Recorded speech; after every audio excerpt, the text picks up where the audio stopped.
দেখো বন্ধুরা, আজকে একটা নতুন ভিডিও নিয়ে চলে এলাম। আজকে আমার মেয়ে একটু বিরিয়ানি রান্না করবে বলছে। সব কিছু মশলা টশলা নিয়ে রেডি। দেখো, আদা রসুন, তেল, নুন, হলুদ, একটু দই, লঙ্কার গুঁড়ো সব কিছু দিয়ে মাংসটা মাখা হচ্ছে।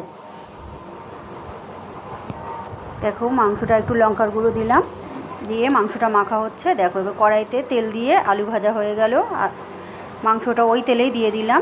দেখো, মাংস রেডি। এবার দুধের মধ্যে কাওড়ার জল, গোলাপ জল আর একটু জাফরান দিয়ে রেডি করে নিলাম। হাঁড়িটা গরম করে একটু তেল দিয়ে তেজপাতা দিয়ে এবার দেখো ভাতটা সাজানো হবে। আমার মেয়ে প্রথমবার করছে, তাই মিনিকেট রাইস না দিয়ে একটু মাসুরি চাল দিয়েই প্রথমবার ট্রাই করলো। কিরম হয় তোমরা দেখো। প্রথমবার বানাচ্ছে, তাই মাসুরি চাল দিয়েই একটু করলাম। অলরেডি রেডি হয়ে গেছে। দেখো, এবার ওই দুধ, জাফরানগুলো, জলগুলো সব দিয়ে দমে বসানো হলেও 15 মিনিট গ্যাস কমিয়ে রাখা হয়েছে। এবার দেখো, সবার জন্য বিরিয়ানি রেডি। আমার মেয়ে সবাইকে খেতে দিয়েছে। কিরম হয়েছে বিরিয়ানি রান্নাটা দেখো। স্যালাডটা কত সুন্দর করে সাজিয়েছে। তোমাদের কিরম লাগছে সবাই আমাকে কমেন্ট করে জানাবে।